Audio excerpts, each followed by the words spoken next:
Okay guys, check out this exercise.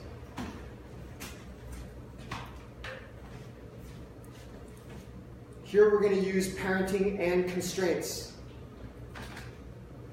Okay, there's going to be a lot of different levels of control.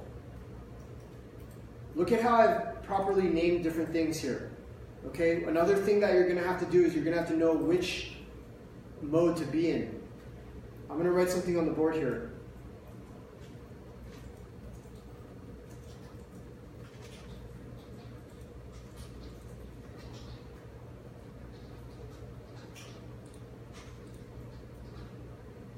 Okay, use pose mode for animation, constraints, and parenting when you're in bones. So you're always going to be using pose mode in this exercise. Okay, you will use edit mode if you have to adjust the position,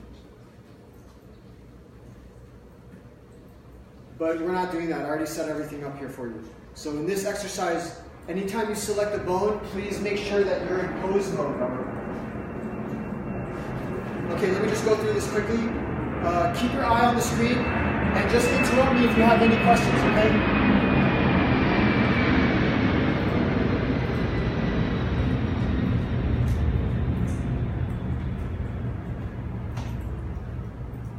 I need this eyeball to be controlled by this bone. So the child is the eyeball. The parent is the bone. Control P, bone. Child is the eyeball, the parent is the bone. Control P, bone.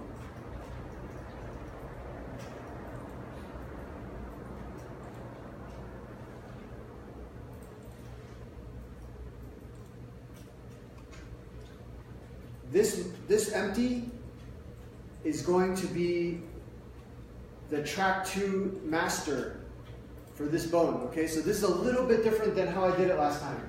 Before, I used a track 2 constraint where the master was a bone. This time, the master is not a bone. The master is an empty, an object. Look, track 2 constraint. The target is not going to be either armature. The target this time is going to be the empty for the left eye. Check it out. Boom. Hold on. Look, the eyeball's moving around now. Okay.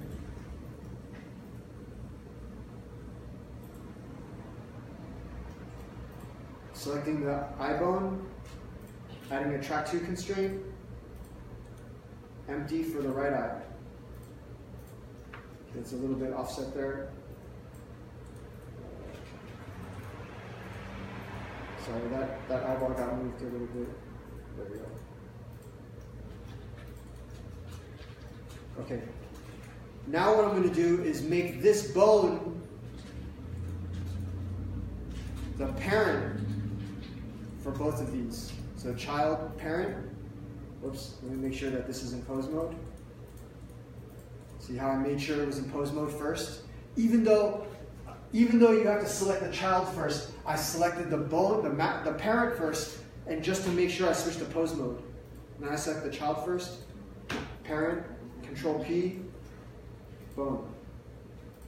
Child, parent, Control P, bone. So there's one parent for 2 children. Okay?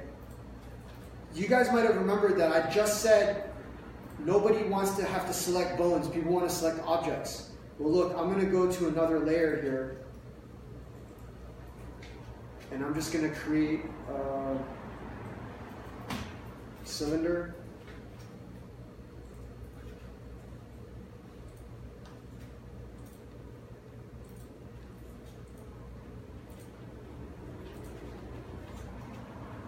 Auto rotation and scale. Give this a color.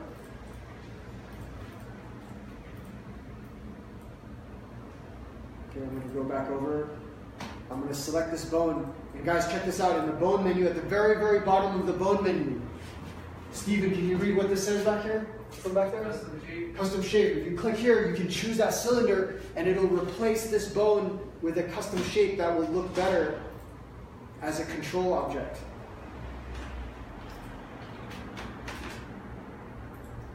Let me switch to perspective view. And now I can control the eyeballs with something easy to grab.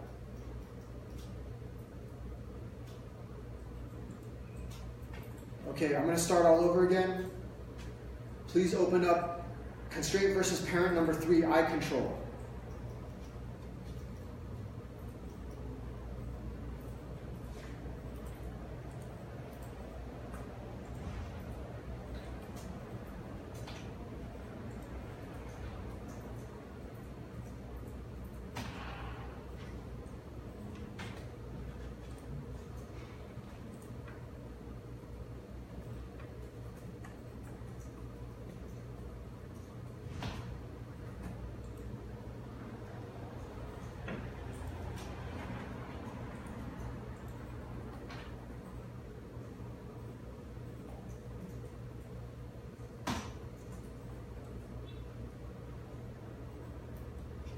Okay, let's get started by doing these first two steps.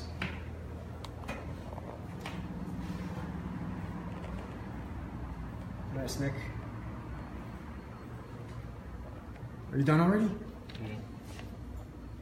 Okay, but the eyeball is in the room. Yeah, you still got to parent the. Yeah. So select the eyeball first. Good.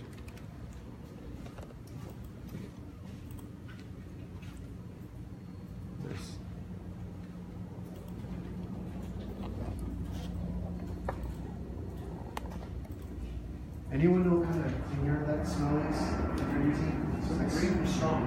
I said the green or the orange.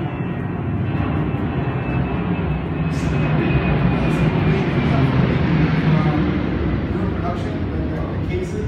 Is it bad for you? No, it's all bad for you, man. All that stuff. All right. So first of all, let's select this bone here. Like around the. I'm sorry. Okay, so we got to be in pose mode. For this whole exercise, make sure you switch to pose mode. You're doing awesome today, by the way. All right. So I'm awake. Yeah. Not just that. I mean, you're doing awesome. Fine. Okay, select the eyeball first. I had now hold shift. that you were. Okay, now control P, control bone. So this eyeball, I just want to make sure that.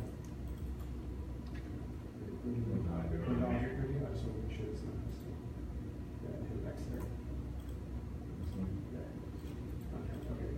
Now hold shift and select. Hold on a second. I think this one is up too. Yeah.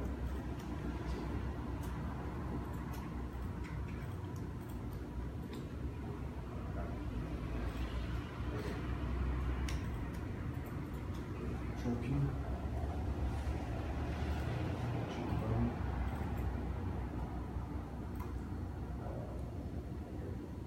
Now zoom out and select just the eyeball, just that eyeball bone. Oh, all right. Get rid of the bone constraint label. And choose track 2. You want to make, this is the left eye, so for the target, choose the left empty.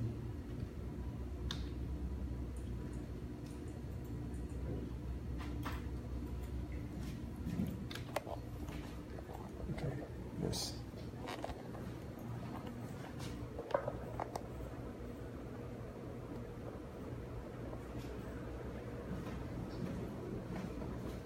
Okay, I'm just going to interrupt everyone right now. I know some people are still working on this exercise, but we can come back. Before we run out of time, I want to make sure I go over this next exercise.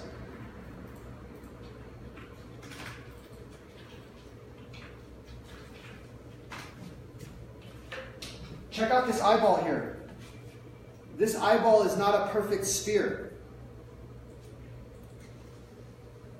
This eyeball is not a perfect sphere. So when the eyeball is rotating inside of the socket, it might act weird. It's not gonna work right. Okay, you guys know what I'm saying? Because when something's not a perfect sphere, look, these eyeballs in here are perfect spheres. So no matter how I rotate this eyeball, it's okay. It fits inside the socket. Once I scale this disproportionately, Okay, once I scale disproportionately and I try to rotate it, it's going to get messed up. But there's some characters whose eyeballs cannot be perfect spheres. Yeah, characters with really exaggerated big eyes. Okay, their eyeballs might look kind of like this. Okay, there's other characters. So what's the solution? Texture? Yeah, you can texture it. Check this out. This is the solution. Rotate the texture, I guess? I've got a mesh here where I applied a shrink wrap modifier. Okay, it's the child. Look, this is separate. Oh, okay. Look, check this out. I'm going to select this pupil. It's called the iris, and I'm going to parent it. Control P. I'm going to parent it to this bone. This bone is now going to have a track 2 constraint to this empty. Check it out. I'm going to hit G and just slide it around, and the shrink wrap constraint keeps it on that eyeball. Okay, of course you can mess with the subdivision so it's not as distorted, so that there's no distortion when you get to the edges. I didn't have time to resolve that yet, but...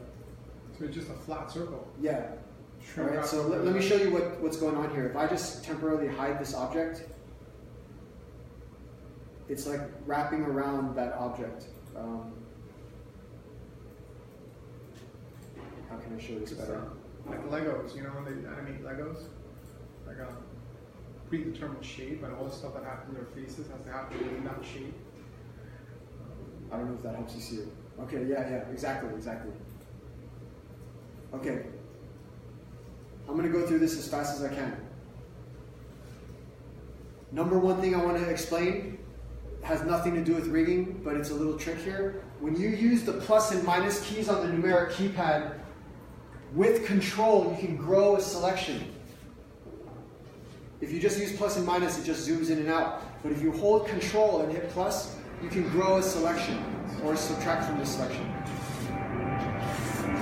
What I'm going to do here,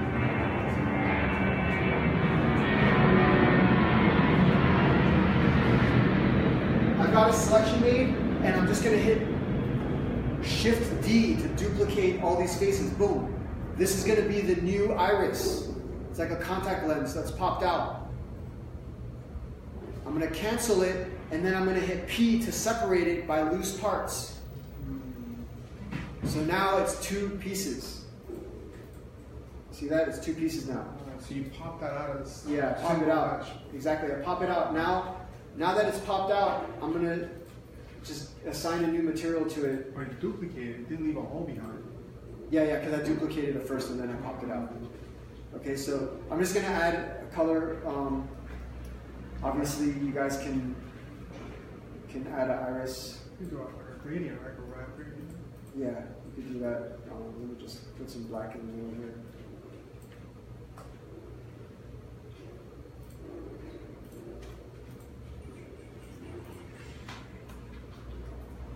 It's kind of messed up.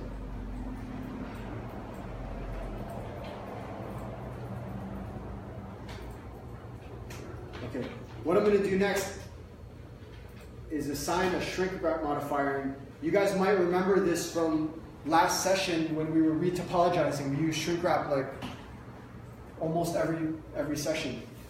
So I'm going to shrink wrap this to the eyeball start, and I'm keeping it above the surface and also offsetting it by a little bit. If you don't offset it by a little bit, it like stays in the exact same location, and then sometimes you see the color and sometimes you don't. Okay, I'll show you what I mean. I'm going to change offset back to 0, and I'm going to uncheck keep above surface. And I'm going to parent this iris. And look, like you can't really see the color because it's in this exact same location and Blender doesn't know which one to show.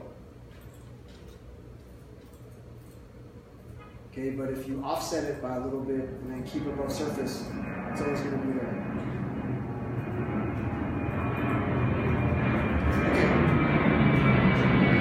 I'm going to start all over again. Anyone have any questions on like the concept? It's really just a shrink wrap modifier, and then the parenting and rigging is exactly the same as what we've been doing before. Okay, parent number 4. Okay guys, please select this gray eyeball here and switch to edit mode.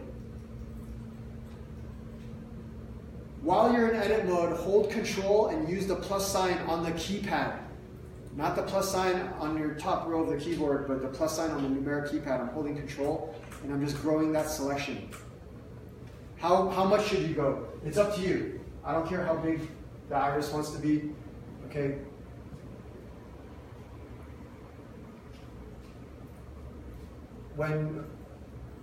When your character is happy or finds someone attractive or in an excited state, the pupils get bigger. So supposedly big pupils make you more attractive too, so I think that's why like anime characters have like giant pupils.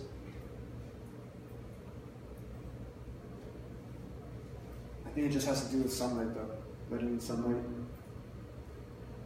Okay, I grew my selection and I hit Shift D. Guys look, after you hit Shift D, you pop this off and then I right click to cancel so it goes back in the exact same spot. Okay, after you hit Shift D to duplicate it and then cancel the move, hit P to separate it and just choose by loose parts. I chose to separate by selection, that should work, but earlier today it didn't work for me, so I'm just going to go with separate by loose parts. And then switch back to object mode. And this is when it's really important to apply a different color to it, so it's easy to identify.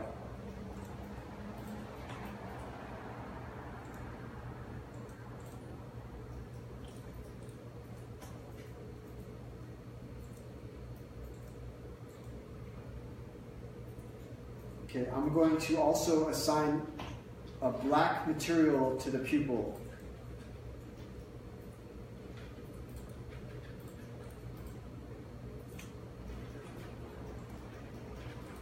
Okay, I'm going to walk around and see if everyone has gotten to this point. Okay, you switched to cycles, Nick. Yeah. That's okay. Yeah, That's fine. Yeah, that's fine. Okay, you just got one huge black pupil. That's cool. Okay, we're doing number 4. Yeah, I was there. Okay. All right, switch to edit mode. And then hold control, but use the plus sign on the numeric keypad. That's going to allow you to grow the selection. All right. You don't want to grow it more than that? No. Okay, Shift D. And cancel the move. Okay, now separate that. P. No, you gotta keep it in the same spot. Hit the letter P and choose loose parts. Okay, did you pop that? Yeah. Okay, all right. But did you separate it though? Wait, is it duplicated? Okay, yeah. good, okay. Yeah. Hit P. Oh, just P? Yeah, just P. And choose loose parts. Okay, that's yeah. what I'm supposed to say. Good. Yeah, now just select it. Sometimes it helps to go to wireframe. Yeah, now just click it right in there. Nice. There you go. Drag that a little wider and just apply a new material to it. Boom. Hit Z, or move over here and hit Z. Yeah, now you can see it a little better. Sweet. Okay, some people are still working on it. I'm just going to show the final exercise. You guys can keep working on it. It's really the same exercise, but it's just with a more complete head. Okay, we're talking about eyeballs that aren't perfect spheres. Here's a perfect example of a character that doesn't have perfect spheres for eyeballs, because it's an exaggerated character. And I also just left one eyeball unfinished, so you still have to complete this, but this iris already has a shrink wrap modifier on it.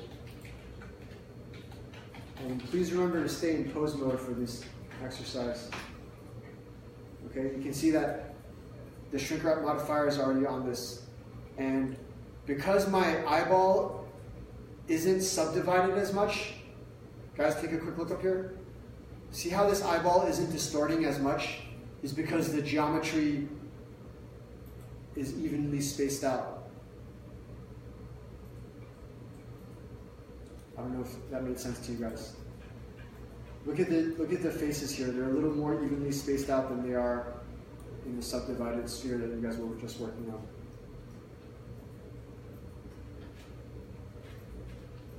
Okay, so whatever you guys feel like working on, if you want to just skip ahead to this exercise, that's fine. If you want to stay on the more focused one and just focus on the shrink wrap, that's fine.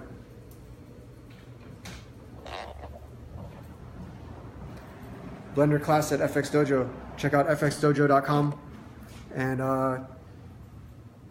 like the page on Facebook.